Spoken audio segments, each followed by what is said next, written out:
Bonjour à tout le monde, j'espère que vous allez bien. Je suis le coach Joe Brain. Aujourd'hui, je vais porter la casquette de neuromarketeur. J'aime beaucoup le neuromarketing. C'est vrai que je n'en parle pas beaucoup parce que je trouve pas encore le moment idéal pour le faire. Mais je vais quand même répondre à une question. Coach, qu'est-ce qui se passe dans le cerveau d'une personne qui fait une objection?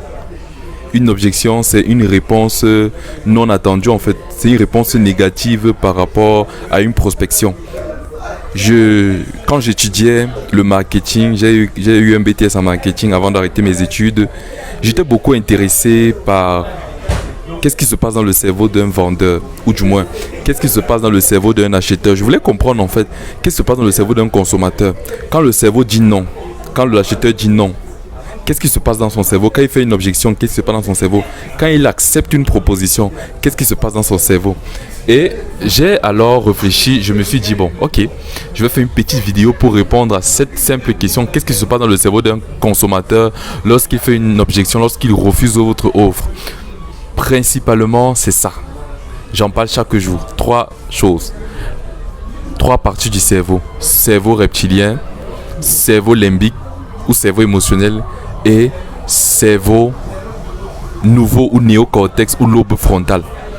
Lorsqu'un acheteur se trouve en face d'un vendeur ou d'un produit ou d'un service, lorsque celui-ci émet une objection, la partie de son cerveau qui réagit, c'est son système limbique, c'est le cerveau limbique, c'est son amygdale.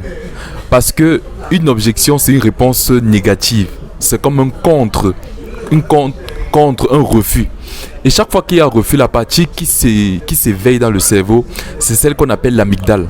L'amygdale, c'est le siège de la peur, c'est le siège du stress, c'est le siège de la défense. Lorsque un consommateur émet une objection par rapport à une proposition, il passe en mode de suivi. Il perçoit en fait la proposition ou le produit comme étant une menace à sa propre survie.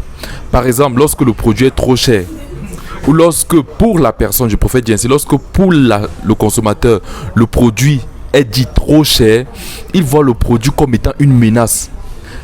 Ce qui active dans son cerveau son amygdale, qui va déclencher le mode de suivi.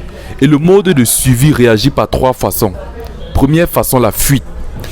Le consommateur va commencer à émettre des excuses pour fuir, pour refuser le produit. Il va commencer à mettre des excuses. Non, c'est que peut-être je n'avais pas prévu faire ça. Non, je vais d'abord encore y réfléchir. Deuxième chose, c'est le combat. Ici, on parle de combat lorsque l'acheteur ou le consommateur commence à s'énerver. Il commence à insulter, il commence à émettre des mots grossiers vis-à-vis du vendeur. Parce que celui-ci lui a juste proposé un produit et il déverse toute sa colère sur lui. Et il y a maintenant ce qu'on appelle l'inhibition. L'inhibition, c'est lorsque vous restez planté sans rien faire. À ce moment, dans le cadre du neuromarketing, l'inhibition se produit lorsque le consommateur est dubitatif, lorsqu'il ne sait pas quoi faire, lorsqu'il hésite, lorsqu'il est en train de douter, lorsqu'il vous demande j'ai besoin d'un peu de temps pour réfléchir, je ne me sens pas prêt. Là, il est confiant en fait. Donc, il faut comprendre qu'une objection, pour le cerveau interprète une objection par ce qu'on appelle une réponse de suivi. Une objection, c'est une réponse de suivi. Le cerveau répond à une offre qui pour lui est une menace par une objection. Alors, qu'est-ce que vous devez faire? Principalement, vous devez rassurer le client.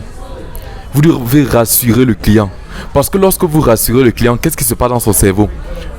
Le même système limbique, ou du moins l'hypophyse, produit une hormone qu'on appelle la sérotonine. La sérotonine, c'est l'hormone de confiance, c'est l'hormone de la sérénité. Et cette hormone-là va se répandre dans le même cerveau et dans le corps pour calmer le mode de suivi. Cette hormone va aller comme un peu de l'eau qui va éteindre le feu au niveau de votre amygdale pour dire non, calme-toi, non, sois serein, non, sois confiant.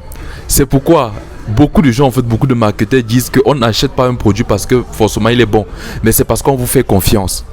Ici, il faut appliquer le marketing de confiance. Face à une objection ou face à quelqu'un qui est dubitatif, qui est hésitant par rapport à un produit, il faut rassurer la personne. Parce que une règle en marketing qu'il ne faut jamais ignorer, c'est que le consommateur réagit toujours avec son cerveau émotionnel, parce que le siège de la prise de décision, c'est le siège des émotions. Je répète, le siège de la prise de décision, c'est le siège des émotions. Un bon vendeur qui connaît toucher les émotions de son client l'entraînera facilement à prendre de bonnes décisions. Alors, rendez-vous dans une autre vidéo pour vous partager quelques stratégies de neuromarketing. À bientôt.